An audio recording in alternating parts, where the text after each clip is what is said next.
मेरी पत्नी रात में मुझे अपना चेहरा देखने नहीं देती थी। शादी के पहले उसने मेरे से शर्त लगाई थी कि रात में किसी भी अपना चेहरा नहीं दिखाऊंगी। मैंने अपनी पत्नी की यह बात मान ली, लेकिन एक रात मुझसे रहा नहीं गया और फिर मैंने चुपके से अंधेरे में टॉर्च की रोशनी में उसका चेहरा देख लिया।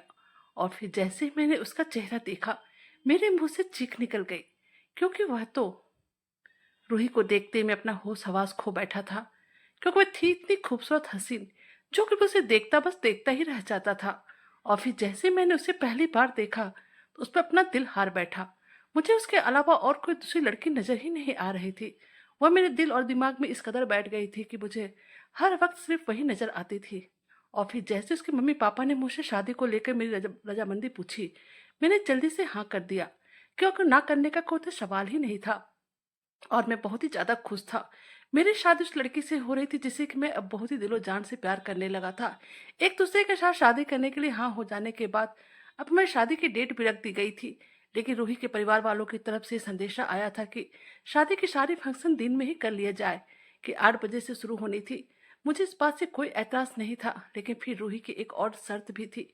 लेकिन मुझे अब उसकी कोई भी शर्त नहीं सुननी थी, क्योंकि मैं उसे किसी भी तरह से अपनी दुल्हन बनाना चाहता था। परंतु बार बार रूही मुझे अपनी शर्त बताना चाह रही थी, लेकिन मैं अब उसकी कोई भी बात सुनना नहीं चाह रहा था, क्योंकि वह मुझे किसी भी एंगल में पसंद थी। और मुझे पता था कि मैं रूही से शादी करने के बाद कभी भी नहीं पछताऊंगा। और फिर 14 जनवरी की पहली संडे को मेरी शादी रूही के साथ तय हो गई। मैं बहुत ही खुश था और रूही को पाने का नशा ही अलग था। मैं अपनी सुहागरात को लेकर बहुत ही ज्यादा उत्साहित था और आने वाले दिनों के बारे में सोच सोचकर फूले नहीं समा रहा था। फिर शादी संपन्न होने के बाद 3 बजे रूही विदा होकर मेरे घर पर आ गई। उसे देखने के लिए मेरा दिल तड़प रहा था। मैंने मुंह दिखाए में उसे बहुत ही कीमती तोहफा दिया और फिर उससे प्यार भरी बातें करने लगा। वह मेरी बातों को सुनकर कहने लगी, पहले तुम मेरी शर्त तो सुन लो, जो मैं तुम्हें कब से बताना चाह रही हूँ। क्योंकि अगर आपको मेरी शर्त मंजूर होगी तो ठीक है, नहीं तो आप अभी और इसी वक्त मुझे तलाक दे दीजिए। रूही के मुंह से पहली रात कोई तलाक का शब्द सुनकर मेरे दिल को कुछ होने लगा। मुझे उससे इस तरह के शब्दों की बिल्कुल भी उम्मीद नहीं थी। मैंने उससे कहा, ये तुम कैसी बातें कर रही हो, और वो भी हमारी शादी के पहले दिन ही। तो मुझे कहने लगी, तो ठीक है, तुम मेरी शर्त मान रहे हो ना। तब मैंने कहा, कौन सी शर्त। तो वो कहने लगी, बहुत ही आसान शर्त है। तुम रात को कभी मेरा चेहरा नहीं देखोगे, चाहे तुम्हारा दिल कितना भी चाहे, कुछ भी हो जाए, फिर भी रात के समय तुम मेरा चेहरा नहीं देखोगे। बाकी मैं तुम्हारी हर बात मानूंगी, तुम जो कहोगे मैं वो करूंगी। सिर्फ तुम्हें मेरी एक यह बात माननी पड़ेगी, रोज रात जैसे अंधेरा होगा 9 बजे मैं अपने कमरे में चली जाऊंगी। तुम अगर चाहो तो कमरे में रह सकते हो, लेकिन अंधेरे में रहना होगा। तुम चाहो तो कहीं भी घूम सकते हो, जा सकते हो, मुझे तुमसे कोई परेशानी नहीं होगी। मैं तुम्हारे ऊपर कोई भी पाबंदी नहीं लगाऊंगी। तुम मेरी तरफ से बिल्कुल ही फ्री हो, मुझे तुमसे और किसी चीज की कोई शिकायत नहीं है। यह सब कहकर वो चुप हो गई। मैंने उससे कहा, यह कैसी शर्त है तुम्हारी। अगर तुम मुझे यह बता दोगे तुम्हें क्या दिक्कत है, तो फिर मैं भी रात को तुम्हें अपना चेहरा दिखाने के लिए मजबूर नहीं करूंगा। आखिर बिना किसी वजह के मैं तुम्हारा चांद सा मुखड़ा रात में क्यों ना देखूं। मैंने बहुत ही रोमांटिक अंदाज में रूही को यह बात कही थी, लेकिन मेरी बात सुनकर वह एकदम से चुप रही, क्योंकि वह बहुत ही सीरियस थी। उसने मुझे सिर्फ इतना ही कहा, अगर तुमने रात को मेरा चेहरा देखा तो मैं सुबह तुमसे तलाक ले लूंगी। और अब इस बार उसके मुंह से सुनते मेरे होश उड़ चुके थे। फिर मैंने उस वक्त उसे इतना ही कहा, अच्छा ठीक है बाबा, तुम जैसे हसीन लड़की मुझे मिल गई और मेरी पत्नी बन गई, मुझे और कुछ नहीं चाहिए। तुम जो कहोगी वही होगा। तुम कहोगी रात तो रात, और अगर तुम कहोगी दिन तो दिन, कभी तुम्हारा चेहरा नहीं देखूंगा। खैर, उसमें मुझसे जो हुआ मैंने किया और मैंने रूही की सारी शर्तों को मान लिया। लेकिन शादी के 1 हफ्ते के बाद ही मुझे मालूम हो गया कि उसकी शर्तों की कीमत चुकाना कितना ही मुश्किल है। मुझे जब भी कहीं बाहर जाना होता, रात को डिनर करना होता, वह मेरे साथ नहीं होती थी, बल्कि शादी के बाद ही मुझे अकेले ही बाहर घूमने खाना खाने जाना पड़ता था, जो कि मुझे बिल्कुल भी अच्छा नहीं लगता था। जब तक शादी नहीं हुई थी तब तक कोई बात नहीं थी, मैं दोस्त लोगों के साथ जाकर डिनर कर लेता था। लेकिन जब से शादी हुई मेरा भी मन होता था कि मैं रूही के साथ रात के वक्त बाहर जाऊं, घूमूं फिरूं, डिनर करूं, लेकिन यह तो हो ही नहीं पा रहा था, क्योंकि रूही के शर्त के मुताबिक रात वो कमरे के बाहर निकलती ही नहीं थी। 8 बजे के बाद ही अपने कमरे में चली जाती थी, जिस कारण से मेरी सारी ख्वाहिश अधूरी रह गई थी। खैर, एक दिन दोस्तों ने मुझे और मेरी पत्नी रूही को खाने पर बुलाया, तो मैं बिना रूही के लिए अकेले ही चला गया। और जब दोस्त ने रूही के बारे में पूछा, तो मैंने बहाना बना दिया कि उसकी तबीयत ठीक नहीं है। लेकिन मेरे दोस्त लोग समझ गए कि मैं झूठ बोल रहा हूँ, और अब तो यह बात धीरे धीरे सब जगह फैलने लगी। मेरी बीवी रात को बाहर ही नहीं निकलती है। कुछ लोगों ने इसे अच्छा कहा, कुछ लोगों ने यहाँ तक कह दिया कि मेरे परिवार वाले ही अपनी बहू को रात में निकलने नहीं देते हैं। अभी भी पुराने रस्मों रिवाजों में जी रहे हैं। जितने लोग उतनी बातें, जिसके मन में जो हो रहा था। तरह तरह के अजीबोगरीब किस्से करने लगे थे, जिस कारण से मैं बहुत ही तंग आ गया, क्योंकि इन सब में गलती मेरी बिल्कुल भी नहीं थी। मैं तो चाहता ही था कि रूही मेरे साथ चले, लेकिन वही कहीं नहीं जाना चाहती थी। अब हमारी शादी को 1 हफ्ता से ऊपर हो गया था, और अब तो रूही ने और भी अजीबोगरीब हरकत शुरू कर दी थी। उसने पहले हमारे कमरे का बल्ब खराब किया, और फिर उसे उतार कर बाहर फेंक दिया। मैंने कहा, रूही यह क्या हरकत है? तो बोली, ऐसा इसलिए कर रही हूँ, कहीं रात के वक्त गलती से तुम लाइट ऑन ना कर बैठो और मेरा चेहरा न देख लो। उसकी बातों को सुनकर मुझे बहुत ही अजीब लगा कि आखिर उसके चेहरे में ऐसा क्या है जो कि रात के वक्त मैं नहीं देख सकता। लेकिन हम दोनों में जो वादा हुआ था, मैं उस पर अटल था। वक्त यूं ही बीत रहा था, और फिर एक दिन मैंने देखा कि रूही बहुत ही बेचैन थी, और बार बार घर के बने बरामदे में अंदर से बाहर कर रही थी, और कभी कभी अपने मुंह पर भी हाथ रखकर प्रार्थना भी करने लगती थी। मुझे समझ में नहीं आ रहा था कि आखिर वह किस बात से इतने परेशान और बेचैन है। आखिर उसके बेचैनी का माजरा क्या है?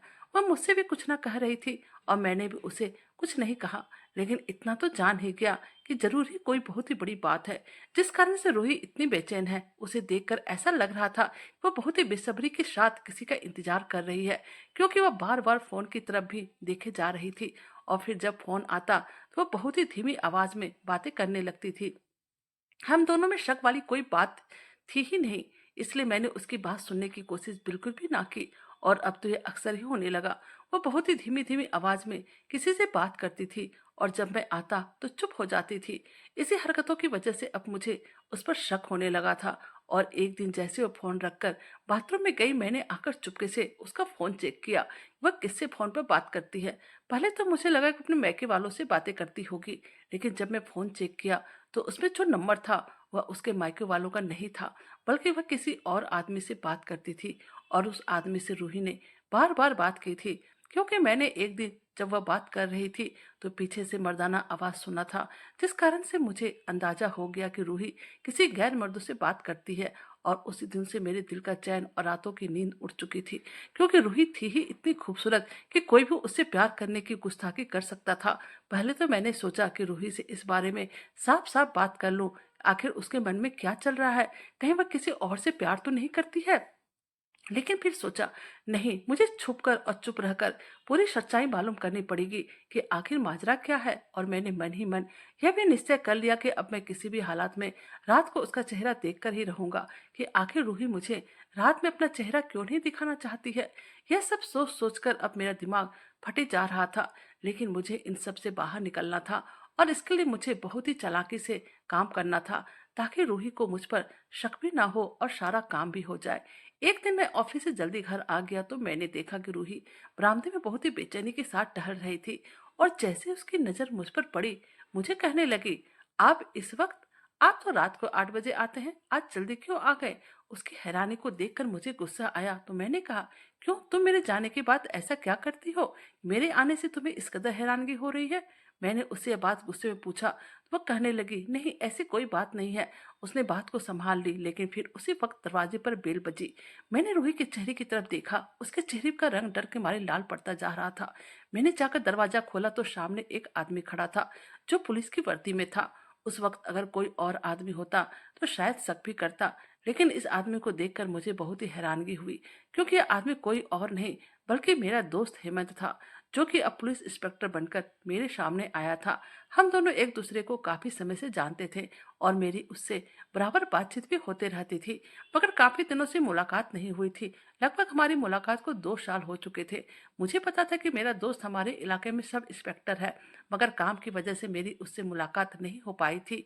और यूं आज अचानक उसे अपने सामने देखकर मुझे बहुत ही हैरत हुई, क्योंकि हम दोनों का यूं इस तरह से मिलने का अभी कोई भी प्रोग्राम फिक्स नहीं हुआ था। परंतु मैं उसे देखकर जितना हैरत हो रहा था, वह मुझे देखकर बिल्कुल भी हैरत नहीं हो रहा था। मुझे देखते ही वह मेरे गले लग गया और बोला, क्या यार, कहाँ थे? इतने अरसे के बाद आज हम दोनों की मुलाकात हो रही है। उसका अंदाजा बिल्कुल ही नॉर्मल था, और उसे ड्राइंग रूम में लेकर आया और उसे बैठाया। मुझे तो समझ में नहीं आ रहा था कि आखिर इसे मेरे घर का एड्रेस कहाँ से मिला, जबकि मैंने उसे अभी तक अपने घर का पता नहीं बताया था कि मैं कहाँ पर रहता हूँ। मैंने उससे उस बातों में जानने की कोशिश की कि आखिर उसे मेरे घर का पता कहाँ से मिला। तो फिर वो मुझे कहने लगा, पुलिस वालों को अपने इलाके के हर बंदे का पता होता है, लेकिन मैंने जिस तरीके से रूही को उसका इंतजार करते हुए पाया था वह भी मुझे आश्चर्यचकित कर रहा था, क्योंकि वह जिस तरह से टहल रही थी मुझे एकदम से पता चल गया था वह किसी का इंतजार कर रही है। और फिर उसी वक्त मेरा एक दोस्त चला आया था और इत्तेफाक से मेरी पत्नी मेरे दोस्त हेमंत का ही इंतजार कर रही थी। और अब मैं जानने की कोशिश करने लगा कि आखिर वह मेरे दोस्त का इंतजार क्यों कर रही थी, लेकिन मैं उससे इस बारे में कुछ भी नहीं पूछा और सिर्फ उस पर अपनी निगाहें बनाए रखा। मैं नहीं चाहता था कि उसे किसी भी तरह का शक हो कि मैं अब उस पर नजर रख रहा हूँ। फिर एक दिन मैंने सोचा, अगर मेरी पत्नी रूही मुझे धोखा दे रही है तो फिर मैं भी उसके साथ वही करूंगा। और अब मैंने मन ही मन निश्चय कर लिया कि मैं भी उसके साथ वही करूंगा जो वो मेरे साथ कर रही है। जो होगा आगे देखा जाएगा। अगर रूही मुझे छोड़कर चली भी जाती है तो कोई बात नहीं, मैं दूसरी शादी कर लूंगा, लेकिन मैं इस तरह किसी गलतफहमी में नहीं रह सकता हूँ कि मेरी पत्नी मुझे दूरी बनाए और किसी और के साथ रिश्ता बनाने के बारे में सोचे। यह मैं कभी बर्दाश्त नहीं करूंगा। और आज रात मुझे किसी भी कीमत पर अपनी पत्नी रूही का चेहरा देखना था। मैं जानना चाहता था कि आखिर वह रात को मुझे अपना चेहरा क्यों नहीं दिखाना चाहती है। एक बार उसका चेहरा देख लेता हूँ, उसके बाद मैं उसे हेमंत के बारे में भी बात करूंगा। फिलहाल उसके चेहरे पर से नकाब उठाना जरूरी था। फिर जैसे ही रात हुई मैं कमरे के अंदर गया, लेकिन मेरे कमरे में बल्ब नहीं था। पूरा कमरा अंधेरे में डूबा हुआ था। मैंने अपने पास एक छोटी सी टॉर्च रख ली थी और फिर मैं दबे हुए कदमों से अपनी पत्नी के पास गया। फिर एक हाथ से उसके बाजू को पकड़ा और फिर अपने जेब से उस छोटी सी टॉर्च को निकालकर जैसे उसके चेहरे पे टॉर्च की रोशनी मारी, मेरे मुंह से चीख निकलते निकलते बची। मैं उसका चेहरा देखकर इतना आश्चर्यचकित हो गया कि मेरे मुंह से कुछ आवाज ही नहीं निकल रहा था। थोड़ी ही देर के बाद जब मैं नॉर्मल हुआ तब मैंने उससे पूछा कि आखिर रूही, तुमने मुझे इतना बड़ा धोखा क्यों दिया? तुमने मुझसे इतनी बड़ी बात क्यों छुपाई? मैं तुमसे सच्ची मोहब्बत करता हूँ और तुमने मेरे साथ यह किया। मेरी बात सुनकर वह एकदम से सन्न हो गई और रोते हुए मुझे कहने लगी, भगवान के लिए आप शांत हो जाइए, मैं आपको सारी बातें बताऊंगी। सिर्फ एक बार आप मेरी बात सुन लीजिए। मैं आपको एक एक बात पूरी ईमानदारी के साथ बताऊंगी। मैं आपके दोस्त हेमंत को पहले से ही जानती हूँ। आपको उसे लेकर जो शक है, मैं आपको सारी बातें खुलकर बताऊंगी।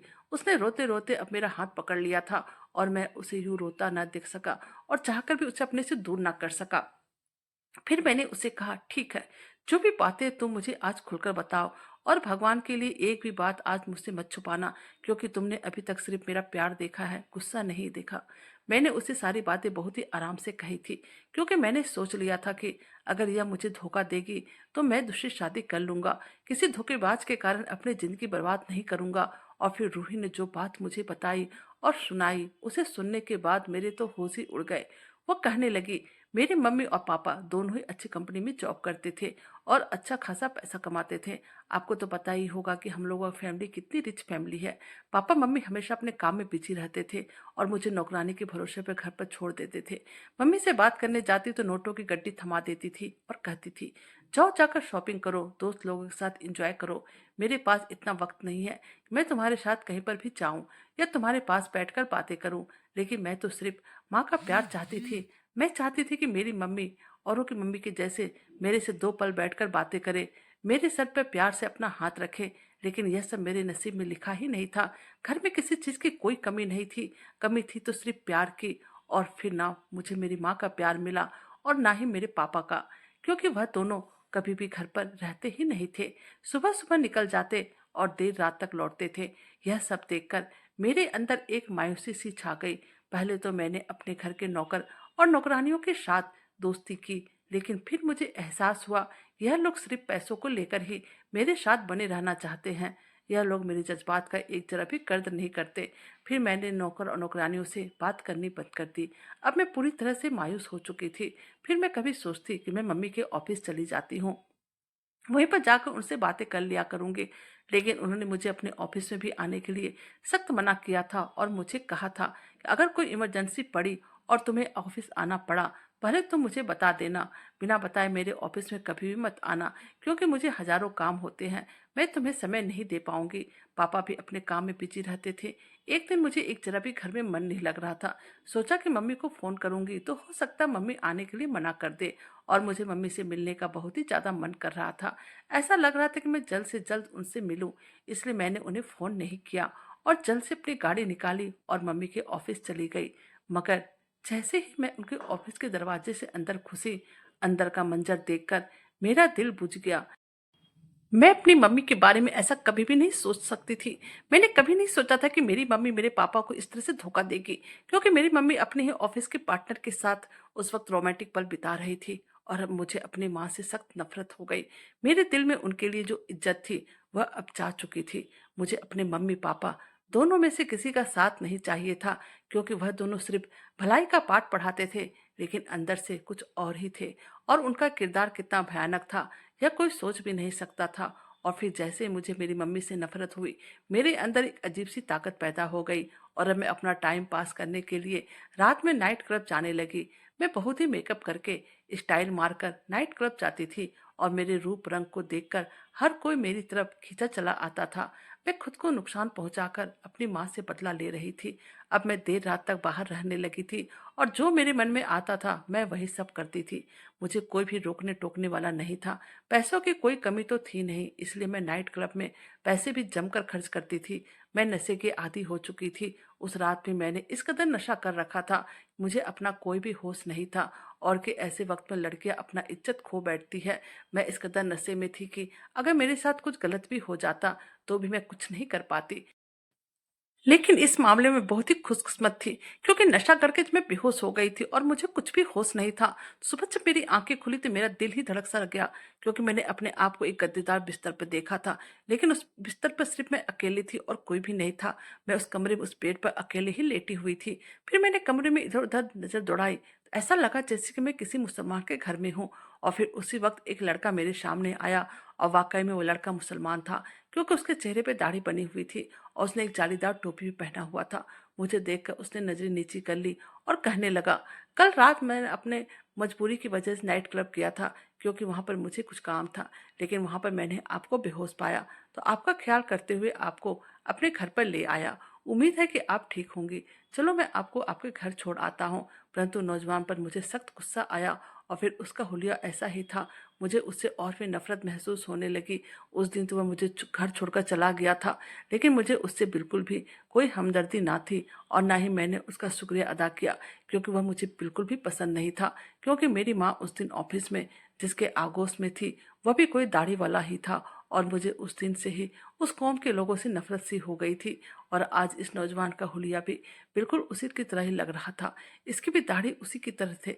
इसे देखते ही मुझे अपनी माँ की बेवफाई याद आई। मगर उस नौजवान ने मेरा पीछा नहीं छोड़ा। अब वह बार बार मेरे पीछे आता और कहता, मैं तुमसे दिलो जान से मोहब्बत करता हूँ। मेरी सहेलियों को जब यह बात पता चली तो मुझे कहने लगी, तुम उसे सबक क्यों नहीं सिखाती हो? यह हर वक्त तुम्हारे पीछे आते रहता है। जब तुम्हें इससे कोई मतलब ही नहीं है तो तुम इसे सबक सिखाओ और इसे अपना पीछा छुड़ा लो। इसका हुलिया तो देखो, कितना डरावना लगता है। देखना, अगर तुमने इसे सबक नहीं सिखाया तो बाकी के लड़के भी तुम्हारे पीछे पड़ जाएंगे और तुम्हारा जीना दुश्वर कर देंगे। मुझे अपनी सहेलियों की बात सही लगी, क्योंकि मैं भी उससे तंग आ चुकी थी। मैं जहां भी जाती वह वहां पर आ जाता था। मुझे कहता तो कुछ नहीं था, सिर्फ मुझे घूर घूर कर देखा करता था, और मुझे उसका यूं इस तरह से देखना मेरे दिल पर छुरी चलाने जैसी थी। मुझे उस पर बहुत ही ज्यादा गुस्सा आया था, और फिर एक दिन अपनी सहेलियों की बात सुनकर मैं उस लड़के को सबक सिखाने के बारे में सोचा। उस लड़के का नाम गुलशन था। एक दिन उसने मुझसे बात करने की कोशिश की, तो मैंने कहा, शाम को अपनी बहादुरी का नमूना दिखाना और मेरी सहेलियों के सामने खुद को साबित करना, तब हो सकता है कि तुम्हारा काम बन जाए। मेरी बात सुनकर वह बहुत ही खुश हुआ। अगली रात जब मैं नाइट क्लब से निकल रही थी तो वह मेरे सामने आ गया। उसकी नज़र झुकी हुई थी और वो मुझे अपनी मोहब्बत का इजहार कर रहा था। लेकिन मैंने पहले से ही एक पुलिस वाले को सभी कुछ बता कर रखा था। ये लड़का मुझे हर वक्त परेशान करते रहता है। फिर जैसे ही गुलशन मेरे सामने आया, मैंने उस पुलिस वाले को मैसेज कर दिया। फिर 2 ही मिनट के अंदर पुलिस आ गई और उस लड़के को हथकड़ियां लगाकर पुलिस गाड़ी में बैठाकर ले गई। मैं अपनी सहेलियों के साथ मिलकर उसे इस तरह हथकड़ियों में जकड़ी हुई देखकर खिलखिलाकर हंसने लगी, क्योंकि मुझे बिल्कुल भी अंदाजा नहीं था कि वह इतना बेवकूफ फिलहाल उसे जेल भेजकर मेरे दिल को बहुत ही सुकून आ रहा था। फिर अगले ही दिन सहेलियों के भड़काने पर उसकी हालत मालूम कर लूं, मैं देखने चली गई। मगर थाना पहुंचकर जैसे मेरा कलेजा ही फट गया। पुलिस वालों ने मार मार कर उसका हुलिया खराब कर दिया था। उसके शरीर से जगह जगह से खून निकल रहे थे। उसके चेहरे पर भी खून के निशान थे और आंखों में चोट पहुंची थी। उसे देखकर मुझे बहुत ही अफसोस होने लगा। उसकी आंखों में मोटे मोटे आंसू थे और जैसे उसकी नजर मुझ पर पड़ी, उसने आसमान की तरफ देखा और बोला, मैंने अपना फैसला अल्लाह पर छोड़ दिया है। खुदा करे तुम्हारी रातें कभी भी सुकून से न बीते। उसके मुंह से बद्दुआ सुनकर ऐसा लगा जैसे किसी ने मुझे अंदर से हिला दिया है। मैं उसे कुछ नहीं बोली और वहां से निकलकर अपने घर चली आई। आज सुबह के 10 बज रहे थे जब मैं उससे मिलने के लिए अपनी सहेलियों के साथ थाने गई थी। हम लोगों की आदत थी, हम लोग सारी सारी रात जागते थे और दिन के वक्त सोते थे, क्योंकि घर में कोई भी रोक टोक करने वाला नहीं था। जब जो मर्जी होता था वही करती थी। लेकिन फिर उस दिन शाम को जब मैं सोकर उठी तो मुझे अपने चेहरे पर जलन महसूस हुई। मुझे लगा कि शायद गर्मी की वजह से ऐसा हो रहा होगा, मगर यह जलन बढ़ती ही जा रही थी। रात के 8 बजे जब मैं अपना चेहरा शीशे में देखा, मेरे चेहरे पर बड़े बड़े से दाने उग गए थे, जिसे देखकर मेरे मुंह से चीख निकल गई। मुझे अपना चेहरा देखकर रोना आ रहा था। मैंने अपने चेहरे पर बर्फ लगाया, हल्दी लगाई, सोचा कि हो सकता है सुबह तक मुझे आराम मिल जाए, और अगर आराम नहीं मिलेगा तो कल मैं डॉक्टर के पास चली जाऊंगी। फिर मैं रात में सो गई। दूसरे दिन सुबह सवेरे ही मैं उठकर डॉक्टर के पास चली गई। उन्होंने मुझे देखा और कुछ दवाइयां लिखकर दी, जिसे खाने के बाद मुझे थोड़ा आराम महसूस हुआ। और फिर दिन भर में मेरे चेहरे पर जो बड़े बड़े फोड़े उगे थे वह सारे खत्म हो गए। मैं भगवान से प्रार्थना किया कि उन्होंने मेरी मुसीबत खत्म कर दी और मैं बहुत ही ज्यादा खुश हुई। लेकिन फिर अगली रात वैसे ही हुआ। जैसे शाम हुए मेरे चेहरे पर दाने निकलने लगे। मैंने फिर डॉक्टर से संपर्क किया। इसी तरह करके मैंने ना जाने कितने डॉक्टर से संपर्क किया और ढेरों पैसे खर्च किए। लेकिन दिन भर तो मेरे चेहरे पर दाने नहीं रहते थे, परंतु रात होते ही मेरे चेहरे पर बड़े बड़े दाने आ जाते थे, जिसे देखकर कोई भी चीख मार सकता था। मैंने बहुत सारी जड़ी बूटियों का भी लेप लगाया। जिसने जो जो कहा मैंने वह सब किया, लेकिन कुछ भी फर्क नहीं पड़ा।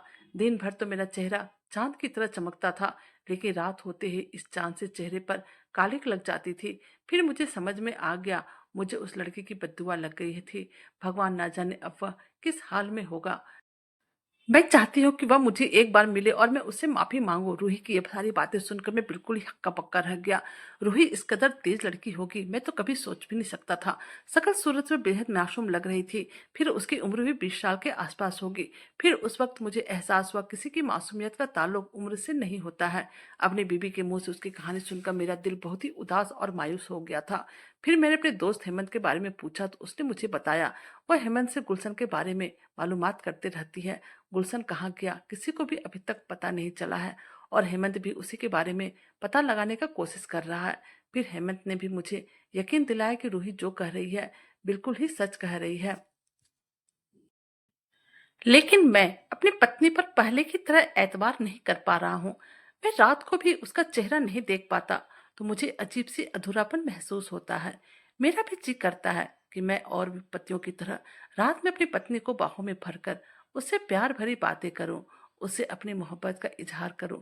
लेकिन यह सब नहीं हो पा रहा है, क्योंकि रात में उसका चेहरा इस कदर भयानक हो जाता है कि वह खुद ही चादर ओढ़कर अंधेरे में किसी तरह से रात काटती है।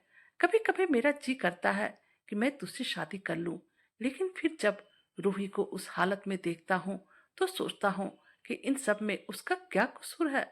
जो होना था वह तो हो ही गया। आप लोगों को क्या लगता है, क्या मुझे दूसरी शादी कर लेनी चाहिए या फिर रूही के साथ ही अपनी जिंदगी आगे बढ़ानी चाहिए? जो सही लगे प्लीज कमेंट करके बताइएगा। कहानी अच्छी लगे तो प्लीज चैनल को लाइक कीजिए, सब्सक्राइब कीजिए और शेयर कीजिए, और अपना प्यार और सपोर्ट हमेशा हम पर बनाए रखिए। Thank you.